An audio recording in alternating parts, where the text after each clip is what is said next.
And welcome, ladies and gentlemen, to another episode of Chirkin Chaos Presents Semi-Perfect. Na na na na na na na Spider-Man. Wait, Haha, what? getting a little ahead of ourselves there. I'm your host, Soul. This is my co-host, M. But he's ahead of himself, but he's not wrong. We are doing Spider-Man Into the Spider-Verse movie. I also was confused because I was doing the Batman song. You I mean, I'm sure there's a multiverse somewhere where Batman is Spider-Man or Spider-Man is Batman. know, they did fuse once. I only am familiar with the time Batman fused with Wolverine. Stupid. Yeah, that was the time Spider-Man also fused with Superboy, but let's not go there. Spider-Man has a strange and mysterious world. In fact, that's the whole point of this movie is just Mm-hmm. one, telling a fantastic Spider-Man story. I think this might be the best Spider-Man movie we've ever gotten. And One also of just the best, yeah. also just celebrating the wide variety creators have done with Spider-Man. Oh yeah, this is well. Spider They people? tweaked a lot of it to make it work for the movie. It's not like they completely changed the characters, and they just told a story. And a damn good one where they also decided to break new grounds with art and animation. A lot of this made it look like it was done in a comic book, like Yeah, the it's little small little so red dots. The yeah, they really homaged the Kirby crackle and Kirby weirdness in places, which mm-hmm. mwah. Kirby never really did much Spider-Man with Stan Ditko, who's the artist, but when you think of comic books, you'd still do think of Kirby's Mm-hmm. crackles and energy, and this, oh, it's I so mean, just look at this well done. lineup right here for no apparent reason. Like, if this doesn't scream comic book, I don't know what does. Uh, an actual comic book? Okay, fair, but you know what I meant. Yes, yes, I do. So we are mostly doing this for A, because it's a really good movie and should be praised for that. Yes, if you have not seen this movie, we're going to spoil a little bit, unfortunately, but Mm-hmm. I do recommend it. Um, And the other and reason is the second one is coming out this year. I forget what month. I remember you told me, but I can't yeah, remember. we are trying to ride the hype train because, well, we need to fight the algorithm some way. Yeah, it's a bit only chance we got. So we will be stepping into the multiverse shoes of Spider-Man Into the Spider-Verse. Now let's meet our main character for this journey, Miles Morales. Those who don't know, which is actually becoming less and less because Miles himself is becoming more mainstream, which good for Miles. I like Miles a lot. I'm gonna just say I that like I'm just many gonna other say that comics. It depends on who writes him. yes, in general, I kind of prefer Miles over comic Peter. We've explained why in an old episode why I'm not too fond of comic Peter. I He's kind of prefer either Ultimate Universe Spider-Man. which Um, is where Miles come from. He is the successor to yeah. Ultimate Spider-Man, which is fine. And you also prefer was it Businessman Parker? I'm sorry. Which one was it? The Businessman Parker, where Peter Parker was actually smart and had Yes, a when he was business. actually running the business that Otto Upgrade? Octavius left. Long Mm, story into that one. Maybe we'll talk about it sometime. yes, or maybe we already did. I haven't watched our Spider-Man episode in so long. We didn't talk about it. We talked a little bit about it, but it's not Mm, what is the yeah, it main wasn't. focus. Yeah. Anyway, but yeah, Miles is a high schooler. hmm He was actually Which accepted into a prestigious high school by random lottery for scholarship. also by his own technical genius in a sense. He's not a Actually, no, was actually is he got the lottery for it. oh, okay. I know in the movie it seems like he is He is there. smart. Don't get me wrong. I'm not taking anything away from him, Hmm. but he just got selected for it, and he didn't want to go. Like his teacher saying that Ah, he got every question wrong. He had no answer not to pick. mm, So he didn't want to go because it's a change that he didn't want to take. He liked where he was. which is a very relatable thing for kids hmm and many adults. Once you get comfortable in life, you're not ready for the call to action. Change can be a very scary thing for anyone. Hmm. And this movie really demonstrates that quite well Oh because yeah, not only is he in a new school, he gets superpowers. I And the thing love his that reaction to when he gets bitten by the spider. Oh yeah, it's so fucking underplayed. There is no reaction. He just smacks Spider after it bites him and continues on his way. Ow. Which is, to be fair, not my reaction to a spider bite. It's me. I would be screaming for the next 10 minutes. To be fair, I love how he didn't even question what might have been poisonous or anything like that. I mean, he is in New York. Fair, but He's probably eating pizzas that are more deadly than a spider. fair enough. But this is one of the better scenes I find with him because this is after a certain event and he's trying on a Spider-Man costume. We'll talk about the event in a few moments. Mhm. It is Those who know the simultaneous. movie know what I'm talking about. This costume is simultaneously too big on him and too small on him. And the mask is really just a cheap throw over mask. It is not meant for his head. The thing about this costume, though, it will always bring a tear to my eye. It's one of the last times we get to hear the late great Stanley. Mm-hmm. His cameo in this movie is I think this so was about a beautiful. year before, unfortunately, his passing. I think he recorded a year before he was passing. Yeah, because Because I. he records, and for a movie, Mm, especially an anime movie, and it can be a long time yeah, before they put it up. I think the movie came out shortly around his departure from us. unfortunately, I I believe so. But I'm I terrible could at the timing on that. But let's continue yes. on. I'm just going to say that the scene is both goddamn hilarious and so full of wisdom. It was Because perfect Stanley Stan Lee cameo. says that the mask always fits. Hmm. And it doesn't? It really is where this movie builds into. Hmm. So eventually, he will be going into his own suit. Yeah, which I do like the design of this suit. There's a version of it where he's wearing a hoodie, and I also always forget he's wearing baggy shorts. I don't like the shorts, but I really like the hoodie. I think the reason the hoodie might stand out for you because it just makes it stand out more than just an alternate colored version of Spider-Man's suit. Well, I It always gives, even forget that. Well, at the time she was called Spider, but now she's called Ghost Spider in the comics. mm-hmm. Has a hoodie too, but his is an actual hoodie jacket, which Yeah, I it's think is actually a whole different. jacket, which I can understand. It's a bit more flair for him. Which is somewhat who one of the reasons why he likes Batman so much is because he has functional pockets in the sense of utility belt. A Mm-hmm. jacket like that has functional pockets. I always wonder what happens if Spider-Man needs to collect something. Yeah, I mean he's supposed to have like a tech belt underneath the suit he uses to store the cartridges and everything like that. With how skin tight that suit is, you'd see it, and it bugs me that I don't. Yeah, I know comics and everything like that. I'm just saying like Hmm. I'm just the E- nerd e- that knows he has it. even Superman has pockets in his cape. So, but it just it's how he expressed himself because he is actually a graffiti artist as well. You see him do some of his art in places. Really talented too. And as a side note, Soul, graffiti, fun or dumb? Depends on what you're talking about. If you're talking about like they did some actual art on there, fun. If you're talking Yeah, about someone just yeah, puts their name on the wall for no apparent reason, I think that's dumb.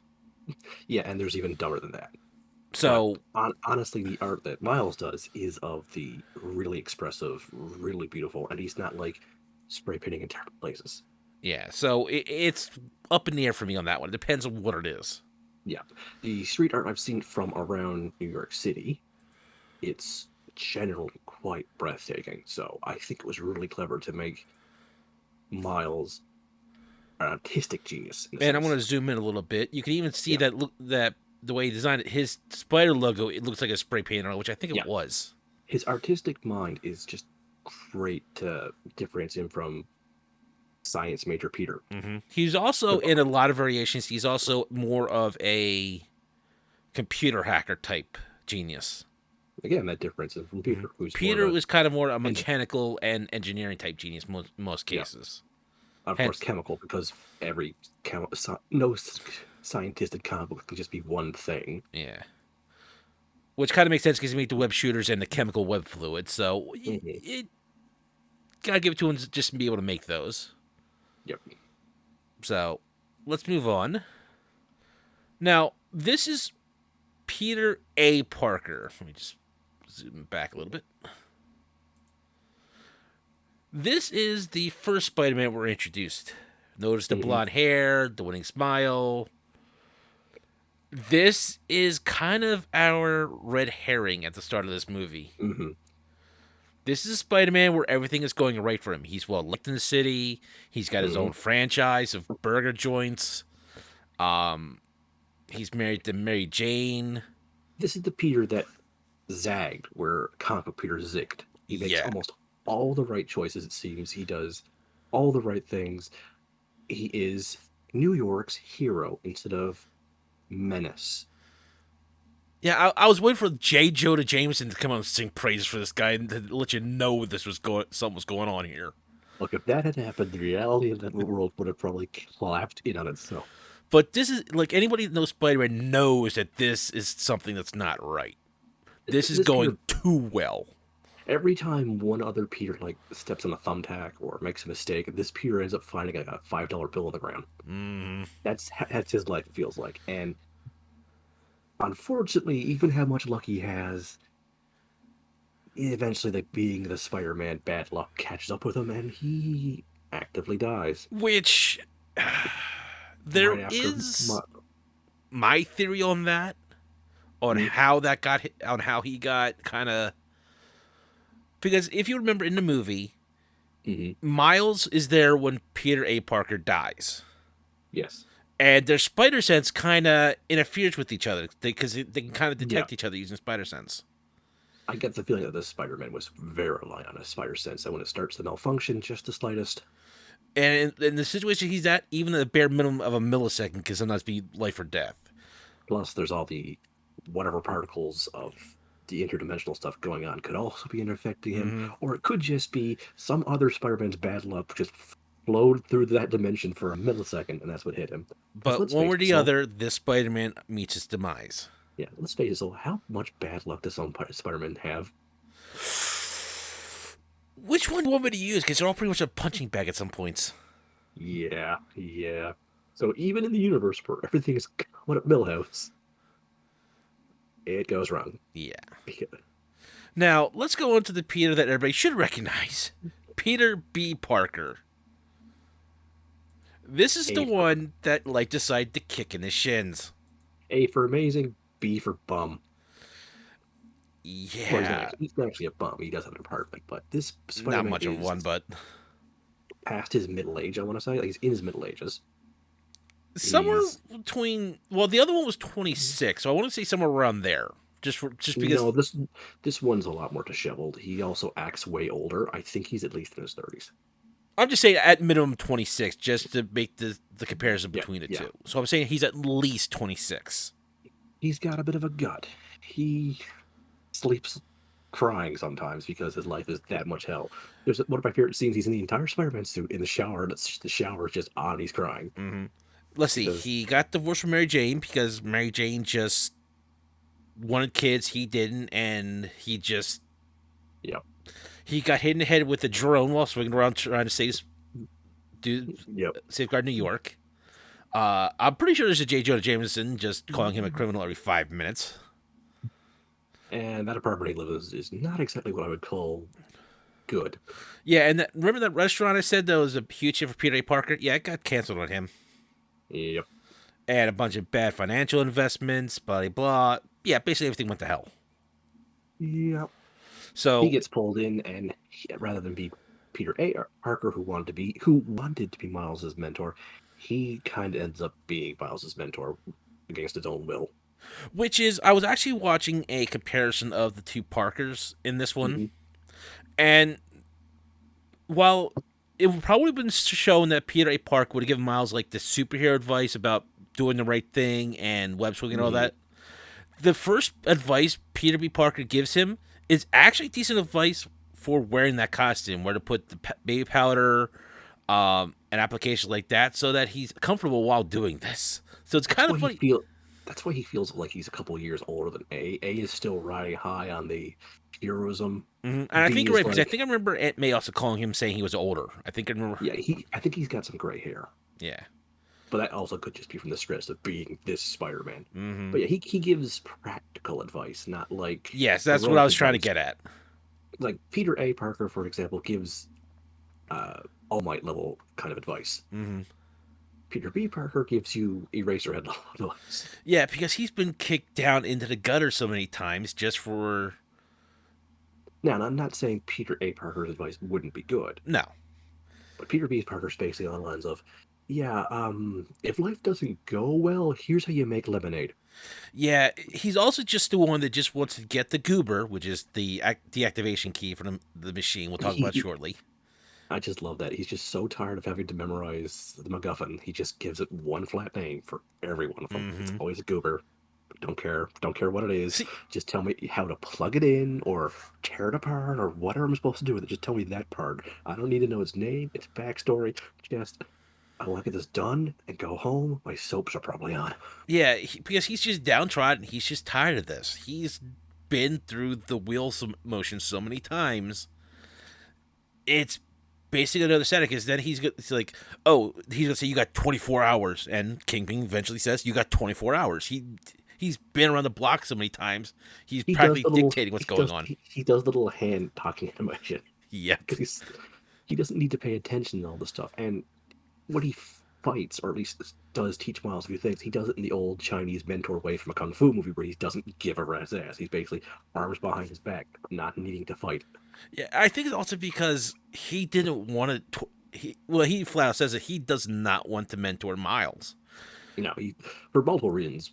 The main reason is his own self-loathing. He thinks if I mentor this kid's gonna end up as bad or somehow worse than me, and that's my fault. Or he's gonna get Miles killed, which is really gonna kill this Peter. Yeah, that's Peter seen enough death in the fields that Mm-hmm. like he's not like crawling in his skin levels of angst. He's just more on the lines of I'm done. And I it's want to not like go home. he's kicking Miles down. Essentially, I mean, he is a little He's mean to Miles at gently the trying. start. He's gently trying to break to the kid. Yeah, Like, I think he's just trying to stop Miles from winding up like him. Is what he's ultimately afraid of. which to be fair, do you want to end up like that Spider-Man? No, but I would love to read the comic books about this. Yes, because to guarantee so if you were that Spider-Man, you'd find out that apartment building is not pet friendly. Damn. But no, like I was saying, this would be an interesting Spider-Man to have a comic book series about.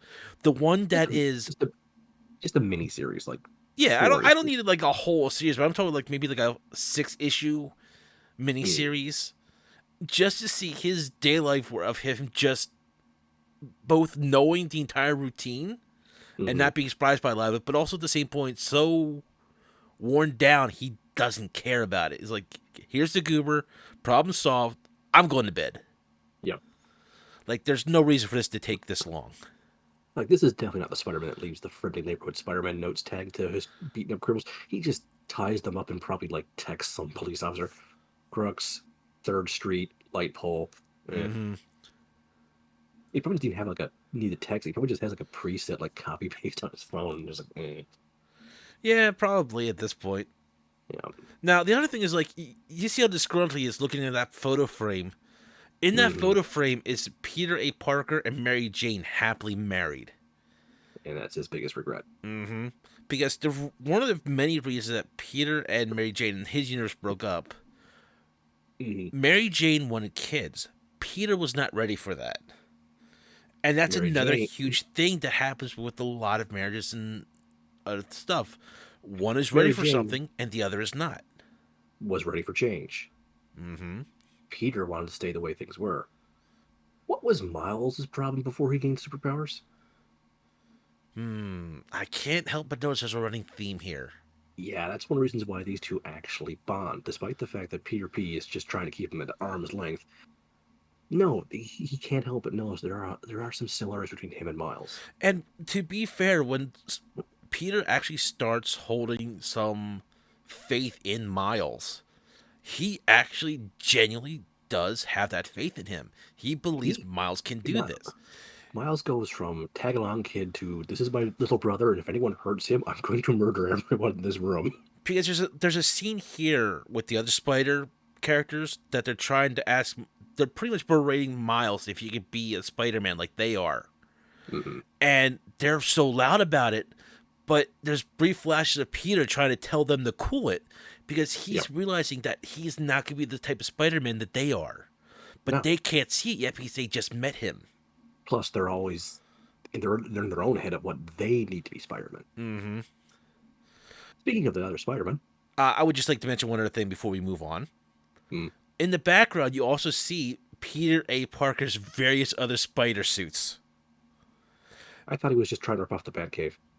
Well, there's that too. But I'm just saying, like, and the funny scene here is like one of the spider suits has a cape.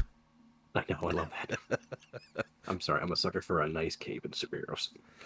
And I just love how that was actually an argument. Well, it wasn't an argument, but they were discussing suits, and it's like, no suits or no capes. It's like, I think this is a cape. But Peter, this is where after he starts getting bottom of Miles, like, he just smiles at Miles and just says, yeah, it's a cape. Like, that's when you start realizing that they're kind of like a big brother and little brother. Yep. Now, moving on, we have Gwen Stacy. At the times referred to as Spider-Gwen, or just Spider-Woman in her universe, but now has been retroactively called Ghost Spider. Yeah. Or Spider. Is it Spider Ghost or Ghost Spider? I think it's Ghost Spider. Which I do like that name a lot. I like both names. I like how it's a different than just calling her Spider Girl or using her Spider-Woman. actual name, which kind of. Which was, well, to be fair, Spider-Gwen was a meta name. We, the audience, knew it. Yeah, but at the same time, it's way my brain works with it. Oh, no, you're 100% correct to be upset by that. But, yeah, that's the thing. A lot of fans will name shit like that, and it will latch on for a bit until something good comes along. And let's just face it, the Ghost Spider suit is really well designed. Now, here's the funny thing. She's actually the first spider person to come into Miles' universe. She's been here for a little bit. And she's been there long enough to hack into the system, get herself put into a school, and lay low, and winds up in the same school as Miles goes to. And don't know why she picked that school, because it's a plot convenience. I'll let it go. Yeah, it's a plot convenience school reason. But this is also where I kind of find her slightly annoying. Now, when they first meet, both their spider sense goes off. This should tell her that something's going on instead of just being an uptight ass to him. Like, it's not like he intentionally had his hand stick to the side of her hair so she had to shave it off. I mean, yes, she didn't like the haircut at first. Fine, I understand that. But it's like, your spider sense was telling you something was off. Take a step back. But, I mean, for the most part, she was fine. Her and Miles start, I guess, because she goes back to the universe, so they can't date. Yeah. But they some started. People read it as a romantic thing. I read it more as a sibling thing. I guess that's just how my brain works. I see it going both ways. I hope not. That's kind of gross. Not what I meant. But, how do I want to put this? I guess she would be more like the actual family dynamics at the point would be the middle sister child, the one that kind of. Well, if we look at B as the big brother or even the father figure, she would be the elder sister because she also has some practical advice for Miles. And yeah, I'd say middle child because she's between Peter and Miles, in my opinion. I think she's older than Miles. Yeah, I think it's implied she's at least. Well, if she's not older, she's definitely been a spider person for a few years. Long enough to get her own experience, not like Peter B's like goober level experience, more on the lines of, okay, I know how to handle generally most situations, and what you're doing is so many rookie mistakes it hurts to watch. Yeah, and she's definitely the more acrobatic of them because she really dances in the air, but I think that's mostly because Peter's just fallen out of it. Yeah, he is a little bit on the chubby side. I love that detail that he has a gut, but while he says he has a gut, he talks about, yeah, I still work out. But like I said, I think a lot of it is because, like I said, Peter just stopped going for it, and he just let himself go. That a lot of what he had is gone. He had to work to get it back later on. I'm glad they went with Spider-Gwen for the main female of the movie. Just because her design really does stand out more than most of the other known female spider people. Well, it would have been either her or Jessica Drew, in my opinion, because you're the only two well-known. Well, it could have been, and this would have made the movie way too complicated, Mayday Parker. Which her suit is too much like Spider-Man's suit, plus Peter B. Parker meeting his future daughter from another timeline would have made the movie more about that. Yeah, well, that's what I'm saying. I think it was either going to be Gwen or Jessica Drew, in my opinion. One of those two would have been. unfortunate, the poor Drew, not only is she not well known, she's not really part of the Spider family either. And in a lot of cases, in my opinion, she would have been more Peter's age. So I think that would have ruined the touch this had. Mm. Gwen was Making the it, right age, the right situation, so I think they went the right choice using her. yeah. Like, personally, Mayday Parker is one of my favorite members of the Spider-Man family. I want her in a movie one day, but not this one was not the one for her. It would have made too Hmm. much focus, or it would have been one of those reveals at the end, which would have felt I kind of mean, ham-fisted. there are lesser known Spider Girls and Spider Women, but they didn't have the presence that Gwen Mhm. has. No. Whether that's a good thing or a bad thing, that's up to the individual. Yeah, I'm sure there's someone out there going, "Oh no, my favorite Spider-Woman didn't get mentioned at all by these guys." I'm like, that's fair. I don't know much about the Spider Verse. Yeah, this is pretty much one of the things that I know a lot about. This is where I'm defaulting to Soul's expertise. Yeah, and I'm I just won't going by. bother giving you a list of the possible Spider Girls or women they could have used, but Mhm. I'm just going by the Spider people I know, and Mayday is one I really which is like the kind sound of of. where I kind of like having you in for this because this movie's also something for people that don't know the Mm. Spider-Man lore that well. They can watch this and not lose too much. Like, I knew about most of these Spider people from different games and stories. I did not know about one we're going to talk about in a minute, and she was a delight for me to learn about. She's quickly become one of my favorite of the Spider Verse. Yeah, let me give you a piece of advice on that one when we get there. Yeah, I've heard some things, but anyway, Spider Gwen. Oh, Oh, this is the you were gonna say I, something about I, Spider-Man? nah, nah, Okay. no. This is the only letdown for me in this movie. I Spider I Spider Ham's not wasn't funny. enthralled with him. I mean, he is what he is, and to be fair, they at least stayed true to his character for this. He's a pretty much a Bugs Bunny cartoon Spider-Man. Which is weird because he's owned by Marvel and Disney. Weird, yes, but at the same time, it's not like Mhm. No, I get it. Don't get me wrong. I love the Looney Tunes. I think they're freaking hilarious. He just feels like, I don't know. He says, to me it feels like someone walked on stage with a cue card and read the joke out loud poorly and then walks off stage. That's his delivery to me. Where he's supposed to be the comic relief of the movie, he doesn't make me laugh. He just makes me go. yeah. I can see where some of that comes from, but I'm just saying at least it wasn't. He does not, for lack of a better joke, hog the spotlight. He's there, he does his thing, and then he I does mean, something else in the also background. like it showed just how various the alternate dimensions can be.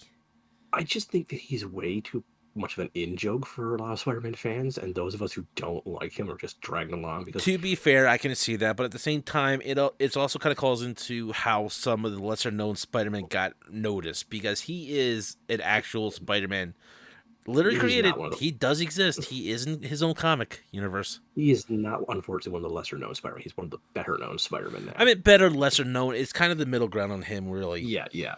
I feel like a lot of people know about him, and at side note, he is not ripping off the Simpsons Spider Pig.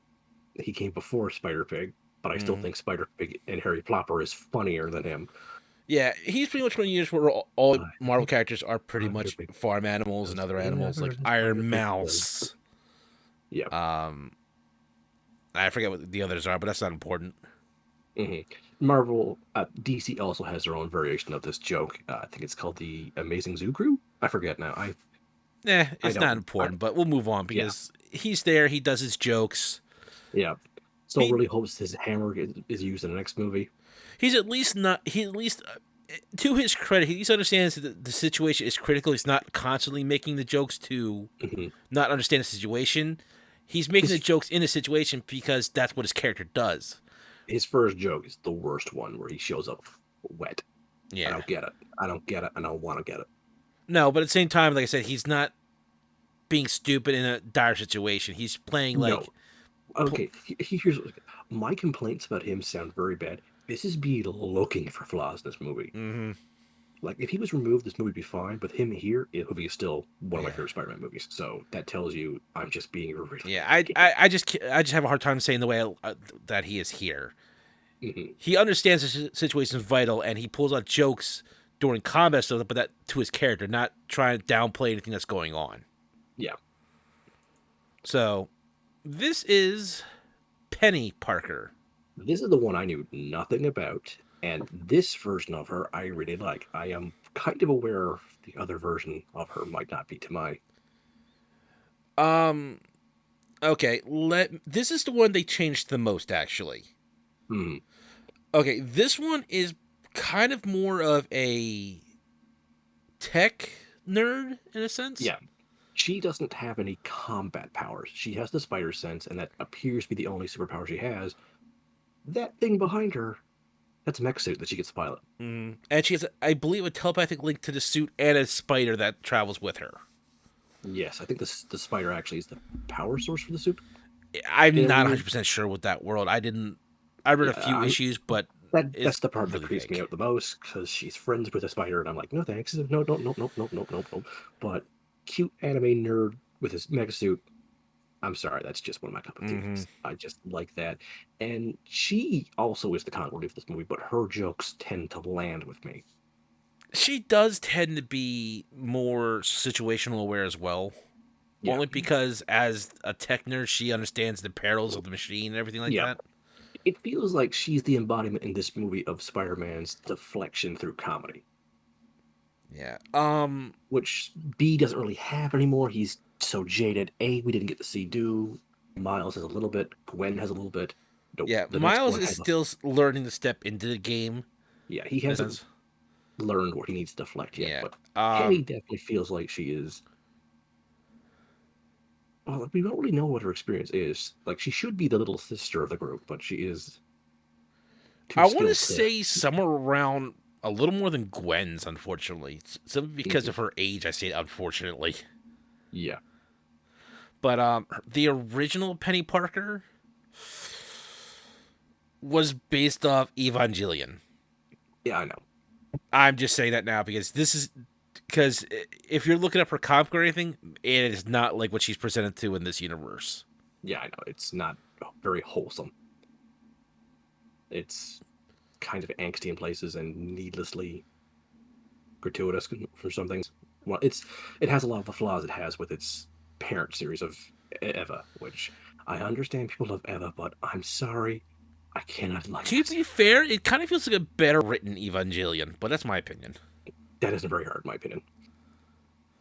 But I mean, And her suit does a lot of things. it's I like the way they animated the suit. It Mhm. just it's Like using the that same thing. big thing, that bulb right there. That is pretty much like a television screen that shows emotions on it, like a happy Yeah, face or a frowny and face, depending on whatever feelings. It mimics her and feelings in a yeah, symbiotic it link. because it's linked to her brain. So, Mm. but she still has to get inside of it to be more precise. I love the scene where she's chewing on candy while also chewing on gum while driving the thing around Hmm.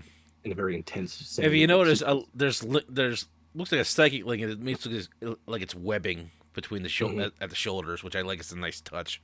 Yeah, But the art style and the suit itself and this version of her, it's very nice. I liked it. She was yeah, charming. yeah. This Um, one really felt like, you know what, we're gonna do a multiverse. We need to bring in some anime influences yeah, because she at can be this a little point, too kawaii. I think it's a term yeah, at people times. that's I think they nailed it with her. I don't all of her scenes are some of my favorite in the movies, Hmm. but I can definitely see where someone goes, okay, dial things back with her. That is fine. Like I said, I didn't like Spider Ham. I'm sure someone found every second of Spider Ham absolutely hilarious. That's fair. I mean, I enjoyed Spider-Man for what he was, but eh. Mm. But the next one is the one that I think is both of our favorites. I think he's also just generally everyone's favorite. Yeah. And Although this that is a might be, very good reminder that Nicolas Cage can act. yes. He also could be Nicolas Cage. Yes. He does both in this movie. Yes. Unfortunately, Nicolas Cage is the biggest name in the movie, and he overshadows everybody. You know what the funny Like, thing is? mm, He's the only Spider-Man not to remove his mask. yeah, no, I love that about him. Because I'm pretty sure they would have tried to model Nicolas Cage, and like, that would have cost extra money. But Regardless, he's based off Spider-Man Noir, which one of my is favorite series for this. what if Spider-Man was a noir detective. Now, he does Oh, have a few differences from Spider-Man Noir, which they rarely ever do this, but he's the Spider-Man who is willing to shoot people. yeah, and there's a couple of reasons for that. Yeah, no, he is definitely the darkest Spider-Man that I could think of that is not a villain. Yeah. It's not like he just goes out and indiscriminately shoots everybody. No, he goes after like the mob boss, Mm-hmm. the And actual the like other reason he does that is in the comics, his powers are more developed than Penny's, but not quite. he doesn't have super strength, super speed. He is physically stronger, faster than the average person, but That's from his training, not from his powers. actually, it's a little bit from his powers. Okay, I thought there was a version of him with absolutely no If there physical is, I'm application. not fully familiar. I read the original, which gave him That might be the game I've played maybe. because that game really emphasizes on his stealth style, which Yeah. He does still focus more on that in the comics. he's the Spider-Man that jumps around in the dark Yeah. too. I also know that he doesn't have web shooters. He's got Mhm. like organic, but he can't shoot them like Spider-Man 2099 can or anything like that. Yeah, he's got a limited resource of him, I think. Yeah. He doesn't go West Wing, but he is still very stealthy and more detective. Yeah, And the goggles that he wears are aviator goggles from his uncle Ben, who flew in the World War II, I believe. it was either World War One or World War Two. I forget the exact I think it might have been era. one, but I'm not 100% sure on that one. Yeah, I think this takes place post World War One during the Great Depression. Yeah, I know it's the Great Depression, so it's probably World War One. Yeah, that's definitely World War One. After the Great Depression, we had World War Two. Yeah, The Depression was one of the reasons why we had World War Two. because I know that because I remember that there was the abolishment of alcohol going on. Prohibition, yeah, that was Prohibition. one. Thank you. I couldn't think of the word. I, as I'm not 100% sure when Prohibition was, because Canada didn't have Prohibition. In fact, that's where a lot of the Prohibition booze came from. It's Hmm. from Canada, smuggled across the rivers and lakes. Yeah, because I know the prohibition was going on when this was first in his universe because he had to go to Black Cat's hidden bar to get a drink. Speakeasy. Yes, The, thank you. the term is speakeasy. I don't know much about the history, the time frame of Prohibition, but I do know it because I watch a lot of gangster stuff. But yeah, he is the one who deals with gangsters the most, and this one is a boxer, and that's how he fights. And I freaking love his fight Hmm. scene at the end of the movie. I don't understand a word he's saying. He's just like going a full Nicolas Cage jabber jaw. You know what the But two funny things I love about this man is? mm, This isn't just a lighting issue with him. He is in constant black and white, hmm and he's not understanding the colors in a Rubik's cube. yep. Which makes you wonder, while he's in this reality, does he still see things black and white, or does he see slight shades? Is he like being amazed by the colors? I And what I also think is, I think almost every single time he stands still, there's dramatic hero wind on his jacket because he's wearing a long trench coat, and I think how's it's his always coat billowing? We're in a basement. yeah. I'd like that joke. I do kind of like that joke. Because, and like I said, this just really proves Nicolas Cage is a hell of an actor. Because I was so He's used to the over the top Nicolas Cage from like Ghost Rider it's like or Jackie Chan. He doesn't need to, but people should let them. yeah. But I'm just saying, like, you just get so used to it, like I said, Ghost Rider and like half a I'm a dozen. vampire. I'm a vampire. I'm a vampire. Yeah, there was that, and then there was Ace. Oh, yeah. But this is one of the ones I think they just let him be more himself, and it well, just really shines. that's the thing about Cage. He actually is a comic book fan. Hmm. And I think I he mean, is actually the oldest Spider-Man here. yes. He's also always wanted to play Superman. Let the man play Superman in something. That actually would make me like Superman. I can see a You version know, for that. I think he almost played Superman once for live action. I can't see him as a live action Superman, but that's just me. Me either, but I can definitely hear him voicing the Superman for a show or something. Yeah, I can definitely bet there would be a version out there they could work for him, but I just can't see Mm-hmm. Nicolas Cage as Superman. Well, no, he's way too Charismatic. picky. Also, nobody would be able to believe him wearing glasses as Superman. But But yeah, this is our team of Spider-Men and Spider People. What is the correct term do they want us to use? who knows? Just hanging around and watching him go at it. Yeah, I do like this scene. They're basically hunting for Miles' roommate because he Mm-hmm. had to move to a dorm. And as Soul pointed out to me, Penny's the only one not touching the wall. She's basically smushed between Miles and Gwen because she can't use spider powers. She has the spider sense, but that is it. As far as we can tell, anyway. Yeah, at least this version, it seems like. Mm-hmm. And the thing is about it is like this is just a great scene for this movie. Yeah, It's like I said, while I don't enjoy Spider Ham's comedy, the comedy of the movie is rock solid. mm-hmm. Because they're all just trying to whisper to each other, telling them which way to go, trying to avoid being spotted by Miles's Yeah. roommate. And it's just funny just watching him trying to cooperate. Yep. And It is also something anyone who's ever watched or read anything about Spider-Man, that's one of the first thing they do is how would I use spider powers to sneak around people? mm-hmm. And you get an idea of just how kind of terrible Miles's costume was for him. Yep. It is just a store-bought one. Yeah. And then you compare it to Peter B. Parker's. Well, It's the classic yeah. suit. Mm-hmm. So, but like I said, like Em was saying, the humor in this movie just shines through with every scene with them. Yep. Like there was not a dull movement in this movie. Mm-hmm. One of my favorites was when Miles ties up Peter B. Parker and hangs him on a punching bag. Yep. Watch the hands, not the mouth. As Peter P. Parker just lets Yep. himself free somehow. You never see how he did it. Yep. And just pretty much just starts walking down the side of the building trying to leave. One of my favorite jokes is stealing the computer monitor and why did you bring that? Hey, good news. We don't need the monitor. Chucks him back behind him. I do like that joke because when you're in a rush, you will tend to grab the wrong thing. And let's face it, sometimes we all tend to forget that the monitor is not the actual computer. Yeah. Unless you have one of those monitor computer things. Actually, it reminds me, you know what my favorite interaction between Peter and Miles was? Mm. When Miles puts the goob in his mouth and trying to get Peter to train him. It's Oh, like, what? yeah. I can't understand you. Miles opens his mouth, Webb shoots it, nails it, gets it out. Just to Yep. show you how much skill Peter still has. Another one I hear once is while Peter B is thinking, Miles squats next to him and tries to copy his thinking moves. Which a lot of kids do when they're learning from somebody. They learn through imitation. Yeah. Now, I feel like Miles is too old for that, but It's still a sweet, innocent joke. It's not. It's still good. It's still good.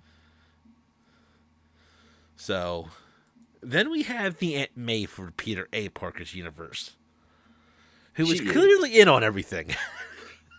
She has pure refined Alfred Pennyworth energy. Mm-hmm. And you know what? Something actually got pointed out to me when I was watching another reviewer talk about this movie. Remember the scene where Doc Ock introduces herself? Mm-hmm. And she says, "My friends call me Liv." Liz? Yeah. Aunt May called her Liz.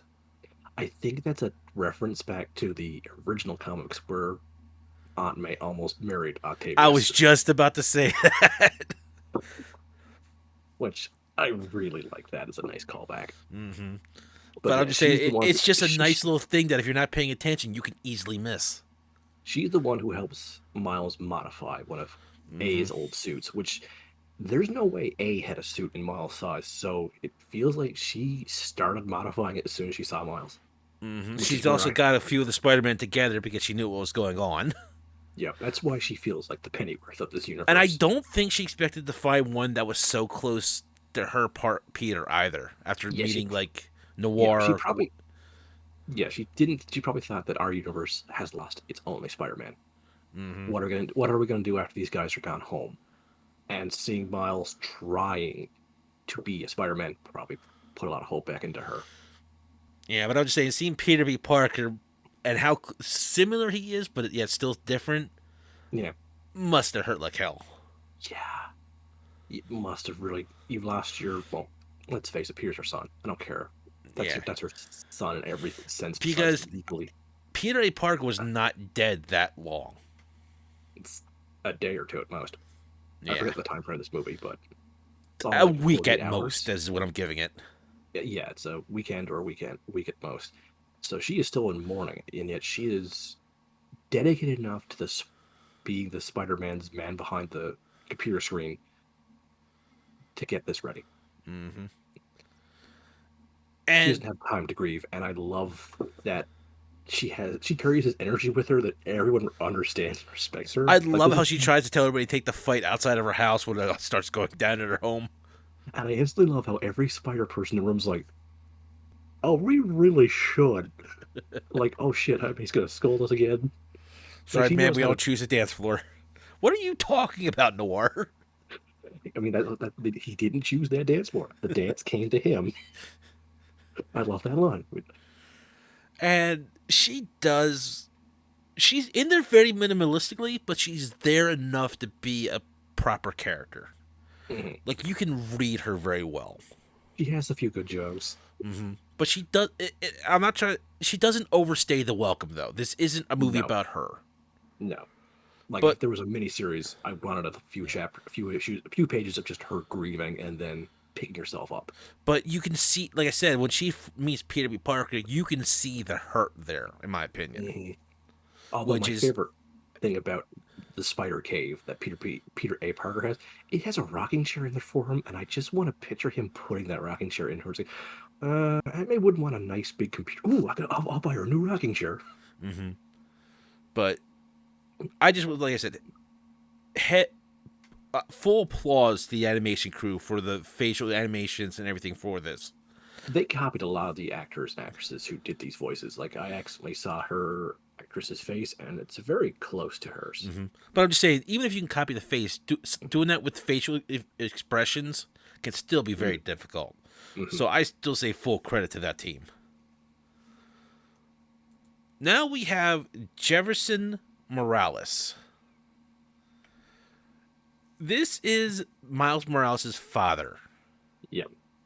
He is a beat cop for Mm-hmm. all essential purposes. Well, Jefferson Davison is his name. Oh, I'm sorry. Yeah. But he is Miles' father and tries to be the guiding to the right side of the law for Miles. Mm-hmm. He's a little heavy-handed with it at first. Yeah. Like a lot of dads, he knows where his son should be to be better in life, but kind of forgets that you can't just force your kid in that life. It feels like to me that he's trying to prevent Miles from making all the mistakes, Mm-hmm. but forgets that making mistakes is part of learning. He feels like me and my brother made mistakes, so you don't have to. Mm-hmm. I mean, yes, but also no. You prevent the some mistakes, but the kid's got to scrape his knees along the way. He's Mm-hmm. not overprotective. He's just overconfident in his son in places. Like Yeah, he sees he's this opportunity for his son, and he's like, "Oh yeah, you're gonna cream this. There's gonna be no problems at all with this. I'm there's gonna take you." also it also feels like a little too much that he's expecting his son to grow up a little too fast. Mhm. Which might be Because because he himself had to. yeah, because there's this scene where Miles comes home after Peter A. Parker dies, and he's trying to keep it all secret, but he's still in a huge panic. And the first Hmm. thing he does is he runs home. The kid's 15, I think, Yeah, somewhere around that age. 15 to 16. Yeah, Yeah, and his first instinct was get home, and I don't blame I the kid mean, after all that shit. I'm pretty sure that's where I would have gone. And his father was saying, father was leaning towards that he should be back in the school dorms. He had no. No, if your son came on that panic, most proper parents would at least let him in and at least try to talk to him. Yeah, but But it didn't feel like this was coming from a place of animosity from the father. no, it came So, from a just general lack of realization, mm-hmm, which every single person is kind of guilty of that at one point or another of tunnel vision. And he's mm-hmm. so tunnel visioned on getting his son to this and through this amazing school to open up so many opportunities that he and everyone he knows didn't have. But eventually, when he thinks that Miles is not talking to him because Miles is off having adventures with Peter, Hmm. He starts to realize that he might be losing his son because of the way he is. Yeah, he takes some time to reflect on things, especially after another tragic moment happens. Mm-hmm. We'll get that in a moment. Yeah, and And he does self-reflect, and he realizes, oh shit, maybe I've damaged the bridge to my son. I don't want that to happen. And their heart-to-heart talk is very well done. and it's only a few short scenes. This isn't like what most movies would be doing in like an hour and a half of movie time. You know, But the scene is quite well done for like, what is it, like 10 minutes from point not A to even point that. B for this. I want to say 5. I'll give it 10 at most. It's good. And he goes to talk to Miles, and he just says that he just wants the best for Miles, and that he believes that Miles can be the best that he is. Which, at the time of the movie, is exactly what Miles needed to hear in order to go superhero mode. Hmm. But go see the movie because that's really a very Yeah. good scene. Just a side note, this scene hits a lot harder for me because my dad passed away a few years Mm-hmm. ago, and I still remember the few times he gave me a speech like that and how motivating that is. But I also can remember the few times when my dad decided to eat both his feet while trying to get advice. So I can really relate to Miles's dad making honest mistakes while trying to do what's right. Mm-hmm. So Because let's face it, we often forget parents are people too, and especially in fictional stories, I we tend think to what make. this builds upon is that as a kid, your parents are role models. Mhm, Sometimes the person you'll butt heads with because you think they don't understand you. mhm. And sometimes they don't. It can happen. Yep. But at the end of it all, they are still just people as anybody else. And it's sometimes harder to see your role model make mistakes than it is to just continue seeing them as role models. So it's just a very nice scene overall. Yep. So we'll leave that there. Let's move on to the villains. This huge man is Wilson Fisk, aka the Kingpin. Kingpin. And Yep. I love the design they made for this man. Design is really good, except for the few times where he has to look up and it just looks stupid.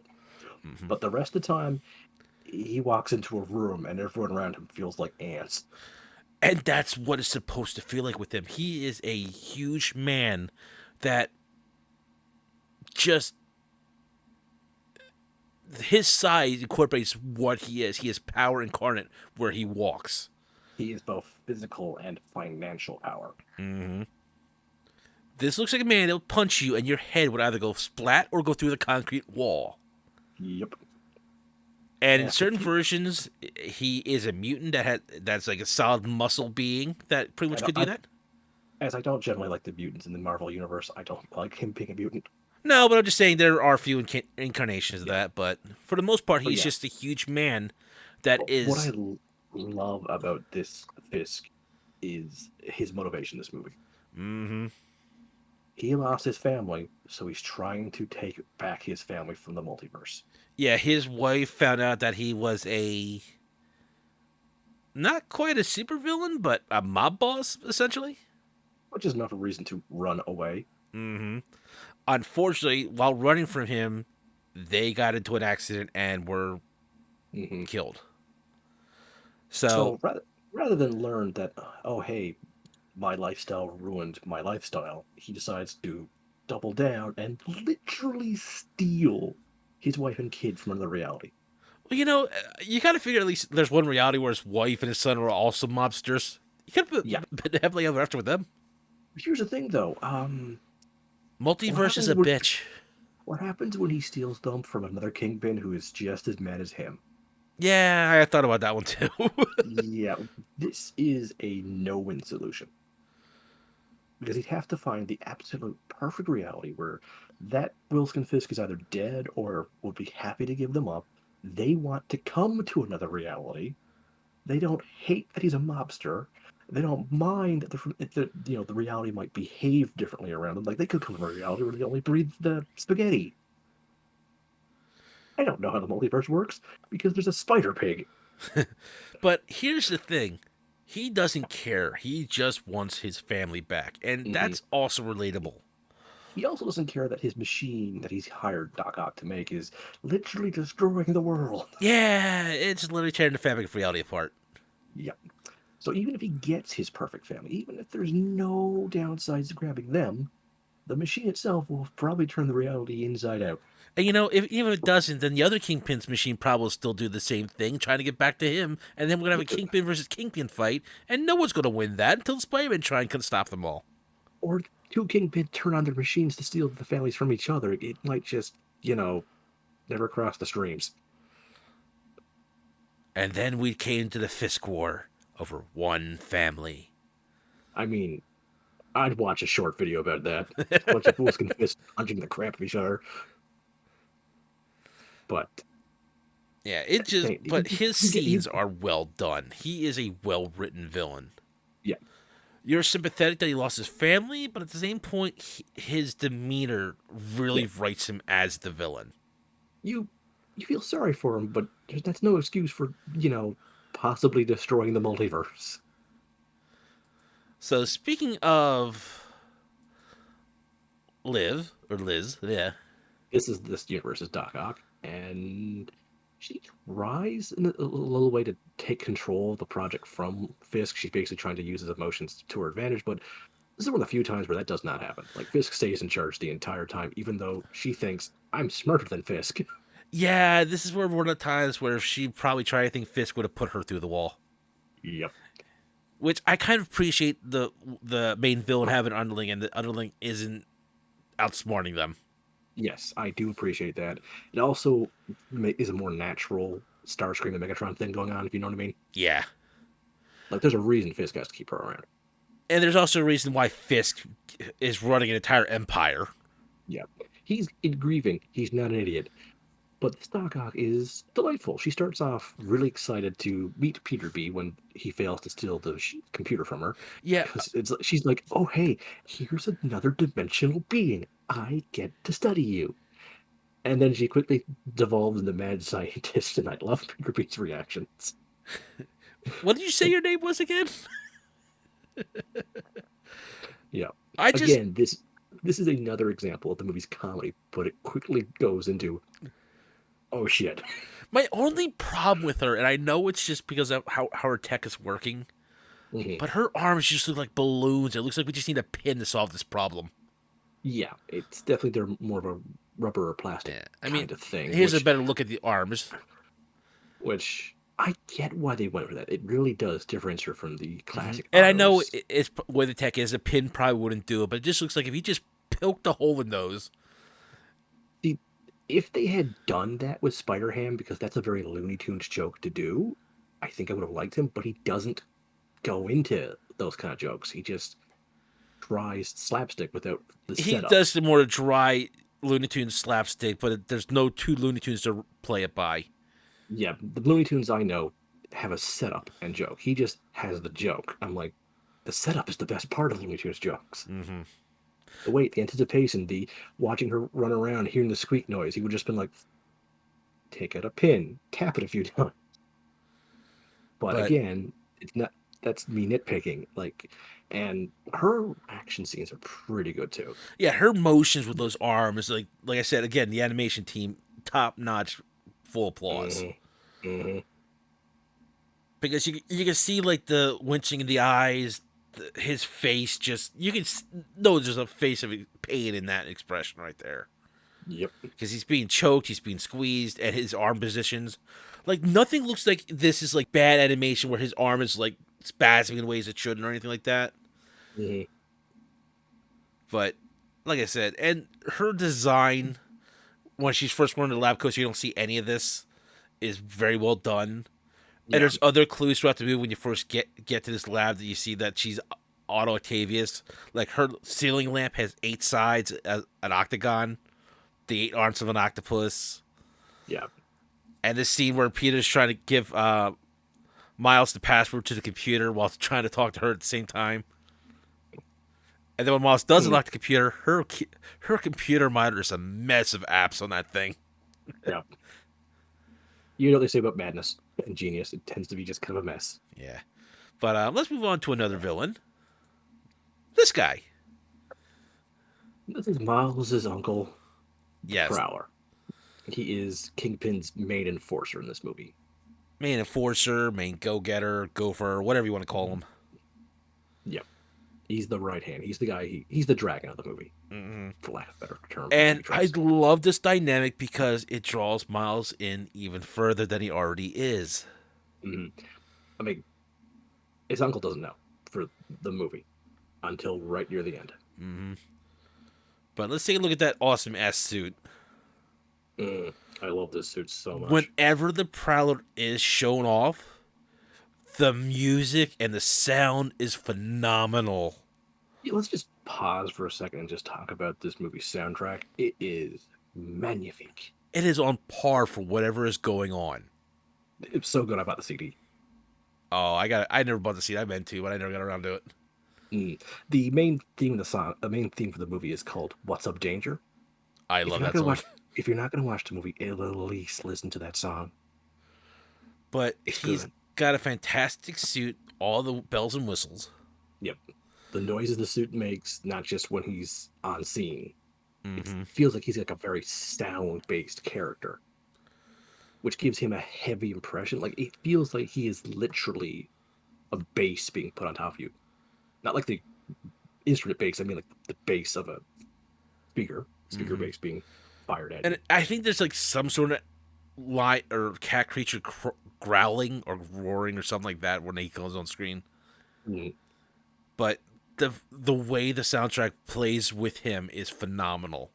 You yep, know this man is not there for last. This is one of the top notch villains here. yep. But But when he's not a villain, he is Miles's main source of encouragement. He's the one who's telling Miles to be yourself, express yourself in your own way. You don't need to be like your old man. My brother means well, but you're not my brother. yeah, it feels like there's not animosity between the brothers. Just It feels like they said something to each other once and they really made them split apart. mm-hmm. And it really helps that one brother's a cop, one's a supervillain. They don't know that he's a supervillain until an event in the movie. But even when he finds out the truth about Miles, his first instinct is to protect Miles. That's the Mm-hmm. kind of uncle he is. Like, sure, I'm a bad guy, but I'm not a bad guy. Even within some villain groups, family means a lot. Mm-hmm. And And he gets killed protecting Miles, yeah, which really gets to Miles. yeah. I mean, I think Aaron's probably one of the better written. He's definitely my favorite villain of the movie. Mm-hmm. Like they could have just gone with this for Miles, and this would have this would have been like a standard one-off Mm. movie. The chase scenes of the Prowler chasing Miles are also some of the most well animated speed things. It feels great. Mm-hmm. It really does give you a good sense of just how fast Spider-Man's life goes. Mm. Like it goes from 0 to 60, and it feels like Miles's life is starting to drop because of his newfound power. It's the Spider-Man curse. Yep. Like no other superhero gets this bad this fast. I mean, the superhero life does get bad, but it feels like Spider-Man just goes from like 0 to 60 instantaneously with that. Spider-Man's the kind of guy who, even when he's having a Danish, on the biting his cheek more than 5 times because he is Spider-Man. That's But the I only will reason. say this: when I did laugh when Miles runs into Aunt May's house and starts spilling at his uncle's the Prowler and blah blah blah, like this whole spiel, and all Spider-Man Noir can say is like, "That's a hell of a backstory." It is. He's like, I thought my life was shit. And all the other reaction is that Penny is just elbowing him, saying, "Not now, man, not now." I mean, that's one reason why I like Penny so much. But That's another thing about this movie. If you look at the backgrounds, there's usually something good going on behind something. yeah, like the It's a pictures here, cracked walls, like there is yeah. phenomenal It's stuff going either on. the either the details of just the backgrounds or somebody is doing something in the background that feels very natural, like elbowing someone for being a jerk. I mean, there's also the artistic background where it goes from Mhm. like something you see like in this type of CGI movie to an actual comic book Mhm. to back to CGI, but it flows fluidly. Yep. Like it Yep. doesn't feel out of place, but when you look closely for it, you see the differences. Hmm. It's just like I said, I can't stop praising him enough. Now the next Hmm. villain feels a little out of place to me, and that is Tombstone. I don't really know much about Tombstone. Now, the only reason I say he feels out of place is because he feels Also, like. he's kind of badly cropped, so Oh, let me know when. that's better. Okay. And what I say he feels out of place is not that he doesn't belong in the movie. Don't get me wrong. He makes an excellent undead walking killing machine, like his namesake, Tombstone. Hmm. But he's always felt more like from the one animated series I can't think of. I think it was Spectacular Spider-Man, Hmm. where he's a mob boss himself. So him Yeah, working under Kingpin feels weird to me. I'm just used to him just being a random thug. Eh, In fact, I often got him confused with the Vulture. I thought the Vulture's last name was Tombstone. So that's how little I know about it. Tombstone. Yeah, I can see the mistake. That's why I know so little about Tombstone. Mm. Then I just found the Vulture cooler. Yeah, well, Tombstone's basically a guy who fell into a vat of chemicals and came out like pretty much like a tombstone. He doesn't take any damage. He's super strong and tough. So So he's Luke Cage light. pretty much, essentially. Have he ever fought Luke Cage? Because now I want to see that. Not that I know of, but that would be an interesting fight. Yeah, But he's yeah, basically just there to, I think, just to make the body count. yeah, he's just there to be the one of the strong guys for Kingpin. Which This one is a lot more interesting, this is a weird design for the Scorpion. but at the I same don't hate. time, I don't hate it. No, I don't hate it either. I get what they're going for. They're really leaning into the Scorpion, and I'm like, yeah, yeah, that This looks like works. one of Liz's side projects. Yeah. Now he speaks Spanish. I don't know if it's Mexican or original Spanish. I don't speak Spanish in the slightest. I can't tell the difference. I know there's a difference, but Yeah, but at least they he's give one you of the, subtitles when this guy talks. yes, thank frick. Otherwise, I would have no idea what he is saying. Yeah. But once again, well animated, and the spider tail, the multiple legs, Yeah. and it's just a nice design. It's a weird design. Hmm. I But it's to tell you, the audience, that this is another reality in general. Yeah, Even though this is Miles' reality, which is supposed to be more related to us, it's also still another reality. And anyway, multiverse theories a bitch. yeah. But I'm just saying, like, it's better than the guy in the green costume with the tail and other superpowers. Again, it's something Yeah. unique and different, so I still like it. Yeah. If you like the original, uh, Matt Gargle was his name. Gargan. Matt Gargle it is. Then you might not like this guy, but at least it's interesting design. I mean, he does And have some funny lines when you pay attention to them, but mm, it feels like these guys are, like I said, these guys are just there to fill the body count, which is fine. I mean, what good supervillain mob boss doesn't have a few lesser supervillains on his payroll? Mm-hmm. They're essentially Kingpin's enforcers, which is fine. Like Yeah. I said, alternate universe. Hmm. So now this one feels the weirdest to me. If anybody knows about the Green Goblin, He's the labor hobgoblin to me. Norman Osborn working with Kingpin, it's just one I can't see happening. Well, I can see them working with each other, but I can't see them going 5 seconds without trying to backstab the other. Yeah, and I think this is like some big homage to Ultimate Goblin, because in that one he does mutate this huge hulking creature. Did have wings Mm. and a tail, but still went off his rocker and turned into a giant green goblin. Mm. So it's just, and this is the only time he shows up too. Mm. Like at the start of the movie, and then it's like, oh, we're not going to use it anymore. Mm. Which feels like a bit of a letdown after you see him on the screen. I mean, yeah, I kind of would have liked all the spider people jumping on him and just wailing on him, Shadow of the Colossus style, but that's just me. He's there to show us that Peter A. Parker can take on something like this Hmm. mano a mano. Yeah, he took on him, Kingpin, the Prowler. Hmm. Like it should show that he is Spider-Man in his prime at this point. And not just at his in his prime, probably one of the best Spider-Men in the multiverse. Hmm. But It was so still, it was a good opening fight. yeah, it was an amazing opening, and if you didn't know you were being misled, you would have thought he would have taken Miles under his wing and started leading him through everything. Hmm. So, bravo on the mislead if you're not a Spider-Man fan, but you're checking it out, and the nod to people that were in the know and knowing that this is bullshit.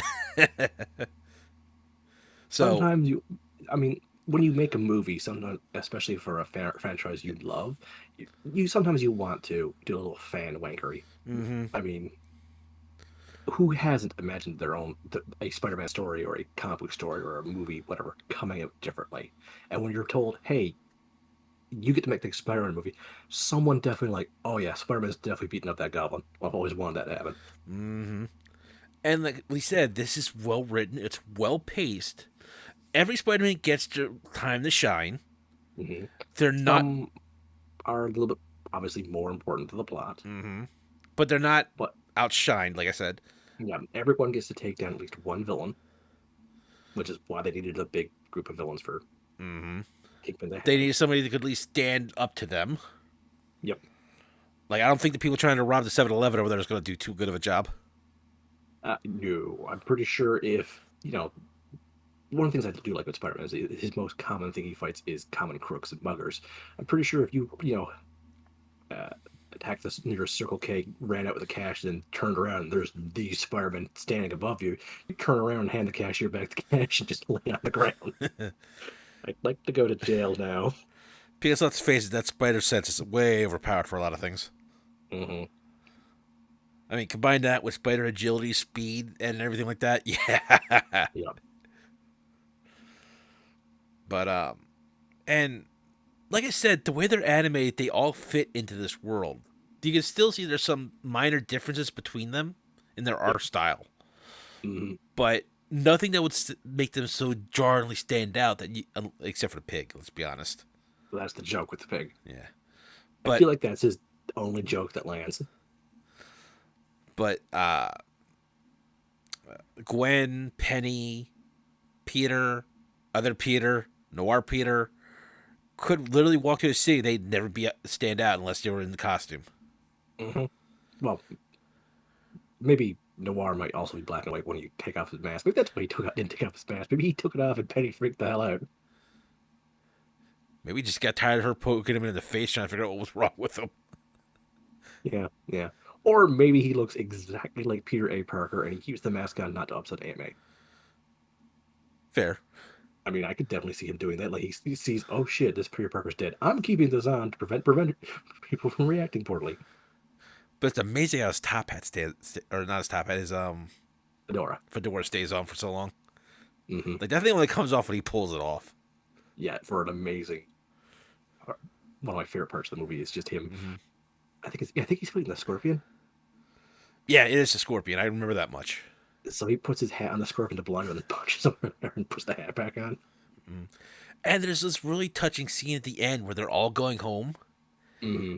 and after his growth, uh, Miles sends Peter home, and Peter realizes that much like Miles has to take that leap of faith in himself, he's got to take his own and get his life back together. So he goes to see MJ. Mm-hmm. We have no idea how it turns out because that's pretty much where the movie ends, and I think that was brilliant. But Speaking of how the movie but ends, they immediately hinted a sequel. mm-hmm.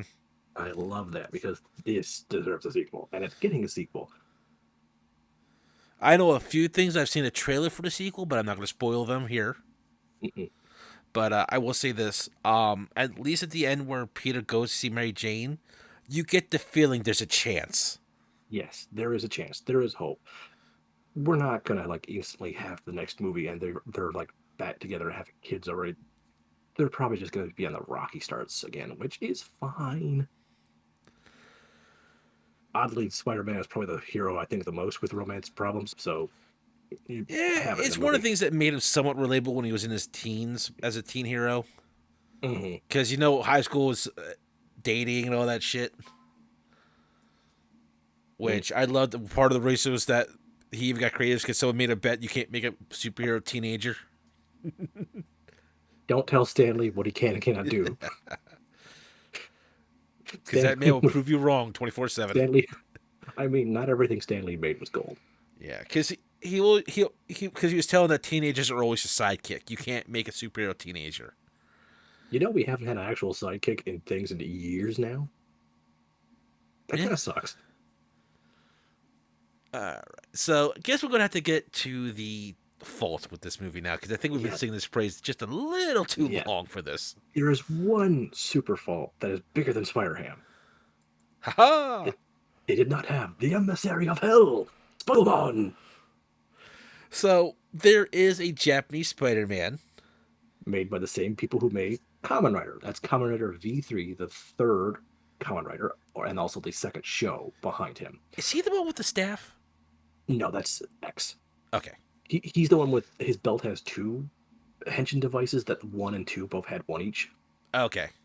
Yeah, that's his gimmick. He was But actually was built by Kamen Riders 1 and 2. okay. Yeah, and that his series starts off Sorry, with those the two. early Kamen Rider stuff I'm very That's minimal fine. on. But yeah, this was licensed by Marvel. Stan Lee watched a few episodes of this. He freaking loved Japanese Spider-Man. Mm-hmm. That's Japanese Spider-Man's car. It can fly. Of course you can. Now, Japanese Spider-Man is not a Peter Parker. A lot of people think he's Japanese Peter Parker, but no, that's not his name. Hang on, I know. I had his name here a second ago. He also was not bitten by a radioactive spider. No, he got his powers from aliens. Isn't this powers in the suit? Yes and no. I forget off the top of my head. I think it was the suit, but I could be wrong on that one. Mhm. There've been a few Japanese Spider-Man. There's one that's a ninja that's just the The Spider-Man. for Spider-Man. Hayoku Yamashiro is his name. He's a Japanese guy. He is the emissary of hell, the great fighter of evil. Spider-Man. Yeah. He is willing to use a gun. Yep. So. He also has some of the most ingenious plans for stopping criminals. Oh my god. I remember the shorts you showed me of him like cutting Yep. a hole into a bus, Yep. sneaking the people out, and just sitting in the bus as it arrives. Yep. And when the villain opened the bus to take their hostage, he's doing the sexy leg on the on a bus seat. This Say Spider-Man what you is will, but that's just good humor. this Spider-Man is so good. But And yes, he did have a small crossover with Kamen Rider V3, but not like a full episode, which I really want like a full episode of that. Like just when you think he couldn't get any cooler, He's got a spaceship. The aliens gave them a spaceship, which his flying car flies up to and docks into. mm-hmm. This and is he this is inspired. Marvelo transform Leopardon. So That's the Power right. Rangers have him to thank for this. Yep. The Rangers' first robot, which was also a non-combining machine, is based off Leopardon. Which every time he summons, I always hear in my head dance a leopard on. Change Leopardon. So I always just picture this robot dancing when it's summoned. Yeah. So he has been in the comics a few times, but honestly, even without Leopardon and Marveler, I really want Japanese Spider-Man to be in the movie. I want him to do all of his crazy Japanese poses while also giving his long-ass titles. He is the one inspired by the love of a brother and sister to fight evil.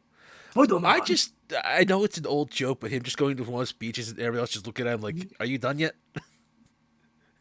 I'm okay if they don't translate him either. Like, just have subtitles underneath them.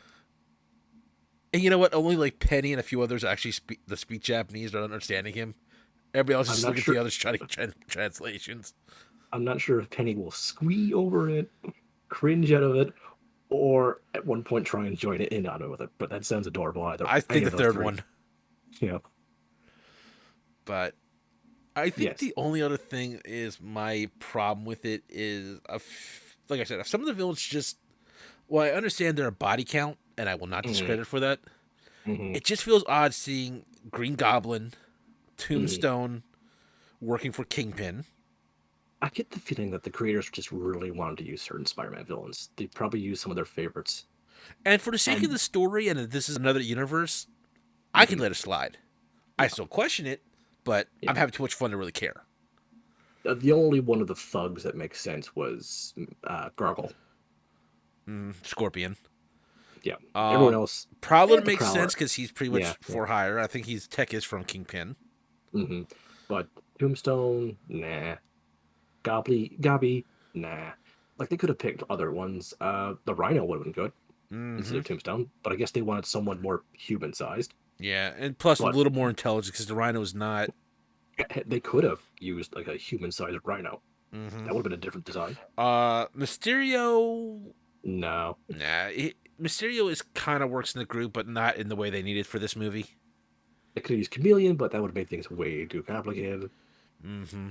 Would have been Uh, interesting though, hmm. but I think that's um, kind of where the Prowler really shines as a spy and yeah, hitman. yeah. Um, Um, we already had an well, octopus. well, at least they didn't use the Jackal. Oh, sweet Jesus! Can we please not go there? Could you imagine them trying to do into the Spider-Verse with a clone saga involved? I would strangle somebody. Hey, at least they didn't use Mephisto. We could have No, gotten another day. there were no marriages to steal that time. Hey, I would like to get rich. My husband's dead. Damn it, I'm too late. Yeah, man. I can't steal a marriage of a dead guy. Oh no, you see, that's why Leopardo wasn't there. Tokyo Spider-Man was keeping him from appearing. He is the emissary of hell. Yep. I also was going to go, oh, and I wasted a buff strip for nothing. So that's one of my favorite Robot Devil jokes. But overall, I do. What else besides Japanese Spider-Man do you want in the next movie? Like just pure fan wish. I've already Honestly, said I want Mayday in this. It's okay now to put her in this. I don't think they would have to put them in it, but show other Universal Spider-Mans, like even a brief scene. Because I've seen where they're Hmm. kind of in a nexus Hmm. of universe, so you can see a lot more in the background. Hmm. And honestly, a teenage Peter Parker could go a long way for this, in my opinion. Hmm. Like, Ultimate Universe Spider Man could be a huge fit for this. Yeah. It would be someone with a little more experience than Miles would probably have, Hmm. but is still a young Peter Parker, still not in his prime.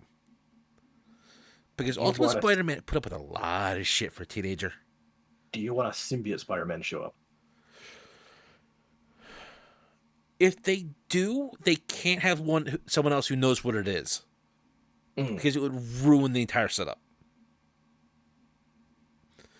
Because the minute they know about Venom, any symbiote Spider-Man is going to be told get rid of that damn thing. Because 9 times out of 10, with Parker's luck, it's going to be evil because of the backstory. You ain't wrong. Now, don't get me wrong, there are stories where it became good, but that was after a lot of work. Mm. So, but I would not say no to a symbiote Spider-Man. They would just have to do the setup right. Yeah. And Peter B. Parker could not have gotten a symbiote, and so no one could really know about it.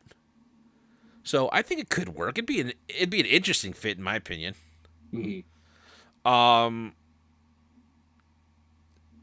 Honestly, they'd have to stay away from the way they have it set up. It feels like they're staying away from the web, which I think is a good thing. Yep. And anybody who's curious, the web is kind of like a interdimensional link between all the Spider-Men of the across the dimensions, and it's one of the Mm. sources of the spider sense in a way. Not fully That sure on that one, but it's kind of just a mystical sense for the Spider-Man. does overcomplicate things, in my opinion, but that's just me. It depends on how much certain sections lead into it. Some Mm, places they do. Some places just how they're all linked. mm, Like how the original Peter Parker kind of branches off into a web of other spider universes. So it yeah. it depends what they do with it, really. Mm, Um, but I think they could really just stay away from that and not falter at all with it. yeah. Um,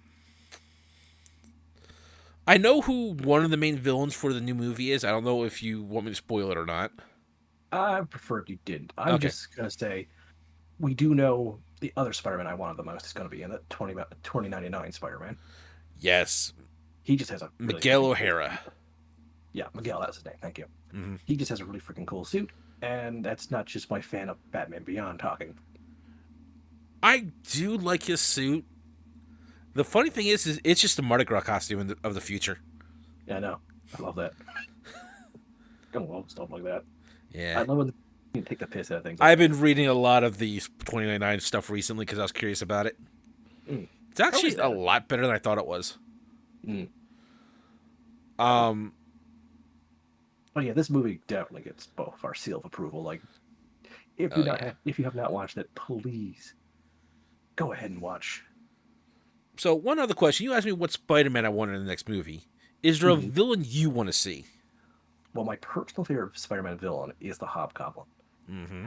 Due to the way I grew up with the '90s cartoon, I always thought the Green Goblin was the knockoff Goblin because he came first in the cartoon and was voiced by Mark Hamill. I'm sorry. Anything after that is just a downgrade. So I've never liked the Norman Osborn's Green Goblin, especially the classic Goblin where he's just wearing a tunic. Looks really stupid to me. The Hobgoblin has always been way more intimidating sounding in the cartoon. I know how lame his history in the comics got, how Mm-hmm. deranged that got for rewrites, but Hobby is my favorite Spider-Man villain. There's no way around that. So I really kind of hope for a classic Hobgoblin on the glider, even if he's just the enforcer of the movie, like just like one of the grunts. I want him there.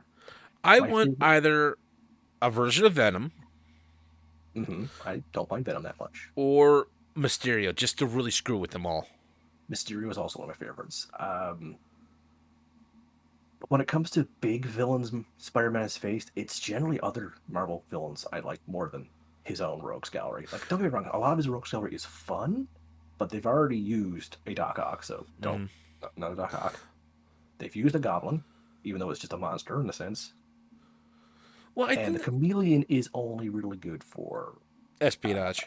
espionage or making you think kind of stories. Mm-hmm. So, if anything, can I have another Spider-Man versus Doctor Doom story? Because those are usually quite good. Well, see, I think that's kind of where Spider-Man really shines, is because they have him facing more low to the ground villains like Yep. Kingpin, Tombstone, Venom, Hmm. like dangerous people, but not world ending.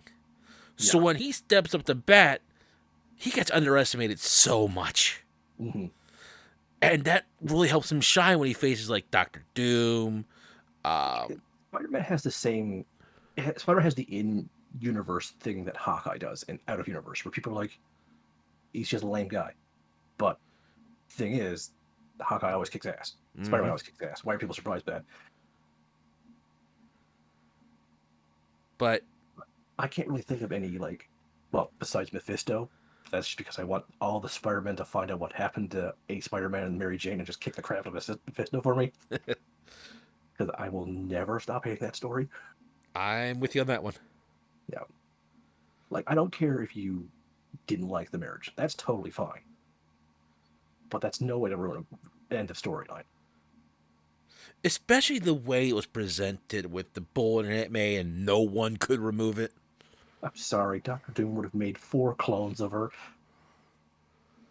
Um, Doctor Strange, hey, I can teleport the bullet out. No, no, I'm not allowed to use magic that way. Motherfucker, how many people have you saved using magic? You kiss my ass. What about, being a surgeon? My hands don't work for surgery work. You can be an advisor. You know who would have been a great surgeon? Beast. Just put on big gloves on Beast, he would have been able to do it. How about all the mutants with healing powers? How about um I know this is going to be really out there, and I know you're not a fan of the Fantastic Mm. Four, but does like would not Reed be able to build like a machine to heal her, or like Iron Man build like something to help her? Like it Yeah, just here, have a cyborg whenever organ is damaged. Oh, it's a little old lady. Yeah, it's Spider-Man. Tony, you fuck you with built Spider-Man's a likes. arc reactor in a cave in the middle of the goddamn desert. Kiss my ass. And Peter's not that wrong, but you owe Aunt May a lot right now because of the stupid thing that happened. Anyway, we're getting off topic. Yeah, sorry. That's what the comic does to us. Yeah, it's bad.